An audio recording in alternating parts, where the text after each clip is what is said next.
why don't we kick things off with talking about how much of a jackass Zack Snyder sounds like, at least to me. Okay, well, I can see how it could come off that way. Okay, maybe jackass is the wrong word. Maybe pretentious. Well, okay, a little, but he's basically saying, yeah, but if you read the comics, you would know. Like, back in Superman 22, Superman killed Zod and a bunch of people. Yes. So, I mean, it's not like it's not canon that Superman kills people. Like, actually, even in the beginning of the George Reeves ones, he leaves people at the top of a cliff. That was he one doesn't episode. Kill them. That was one but episode. But he leaves them to die. That was one episode where he left him and he said, okay, you guys know my secret? So basically, you get to live as hermits. I'll be back with, like, food, and I'll make a shelter for you. And they tried to climb down from, like, the cliff top where he had basically said... He left them to die. They tried to have that, but still, I feel like that was on them. I mean, like, it was a little bit grim. And even my wife, Suzanne, who's a bit of a Superman fan, was like, wait, he just kind of left them there to die. He had to know that they were going to do that. So, yeah, but that was a one-off. And, okay, as far as the, like, yes, he realizes in the famous, World Without a Superman and Death of Superman story arc that he has to kill Doomsday. That there's no other choice. He has to take this guy down because there's he kills Doomsday. He's but it doesn't because Doomsday comes back, so it's okay. And Superman comes back. But, like, he's both of them die. But both of them die. In the comic stream, spoilers. Both of them die.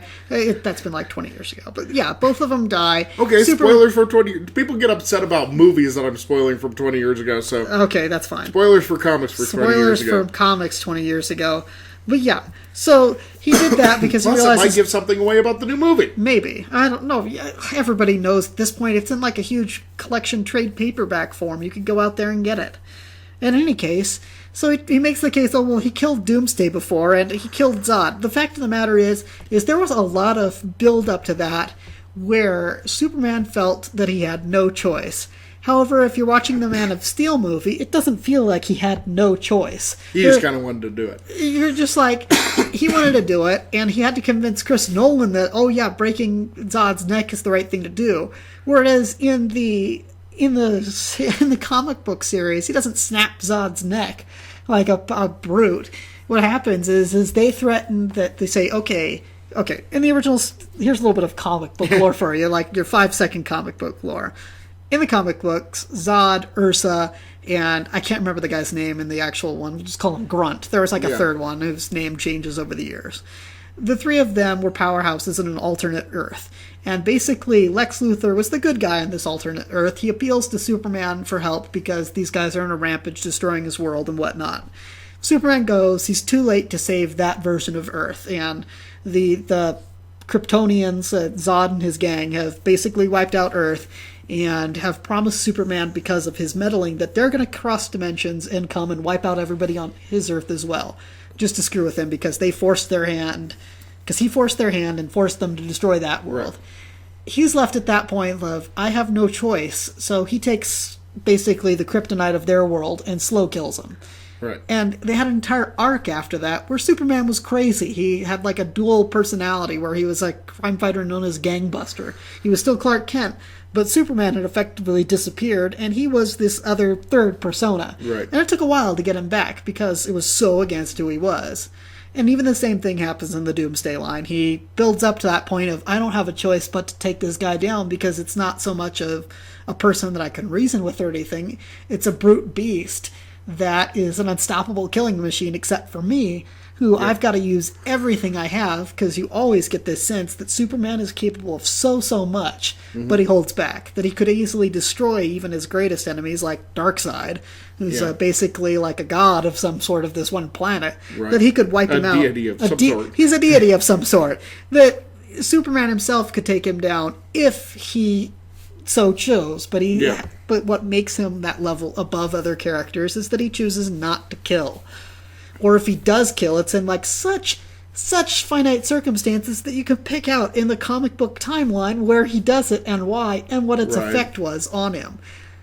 Now, for Zack Snyder to go off and sit there and basically condescend that he's Or act being condescending. true to the origins of the character. I'm being true to the origin character of the character. If you really knew Superman, you knew it wasn't so out of character. The problem is that, one, the fans who actually follow this know that's a load of horse hockey. Yeah. And two, people who have heard about Superman or have watched the original ones, yes, I know there's that whole he dropped off, like, the three of them off a cliff in the series one. Drop off the cliff in the series, yeah. In the second movie, he does that, but if you've watched the superior Joe Donner, not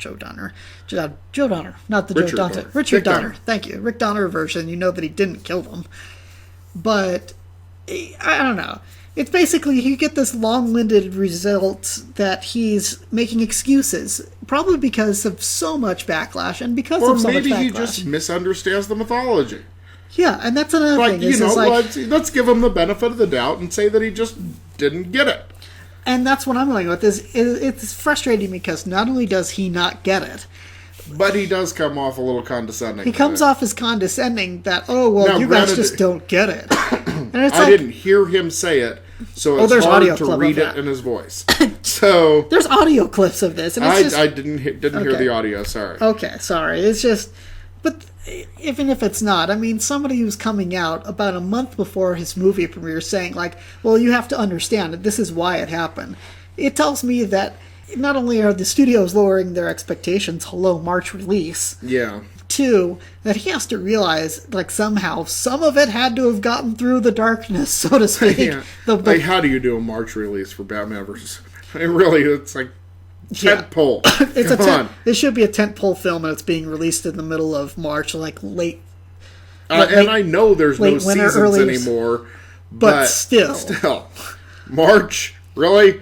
We're expecting big things from the Deadpool movie, but that's because there's so much hype and so many people are in love with the character. And it's going to be huge, and it's going to everybody be knows huge. that. I mean, but getting back to the Zack Snyder-ness, it's just incredible that he's kind of acting condescending towards potential fans.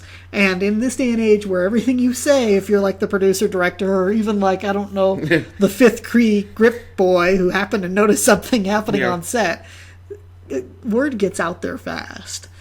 And that kind of, I don't know. It's almost like you're putting down your potential audience. That basically, Brilliant move. it just kind of came out wrong, and kind of, it wasn't the right thing to say when you're trying to promote a movie. Let's just put it that. Let's just leave it with it. Probably wasn't the right thing to say when you're promoting a movie. Yeah, you're not getting it. I'm way better than you. Yeah, I understand Superman. I understand Superman on a deeper, more emotional level than you do. Because I read the comics that they handed to me at the studio before I shot the film. Sorry. You just don't get it. Don't you remember in Superman 22? Yeah, that's the other thing, too. He comes off as somebody who picked up the comic book that was left for him on the director's chair, and it happened to be like that one-off story. And it's like, oh, I get it. I read that one comic where it actually happened. It is what it is. It's a bad move on his part to come out there acting. I'll agree. I'll agree with the bad move.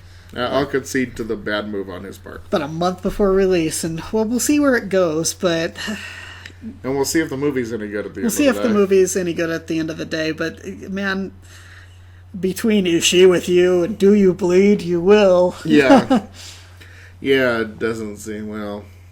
Yeah, we'll see. We'll see. Reserving judgment. I know my judgment's all forthcoming.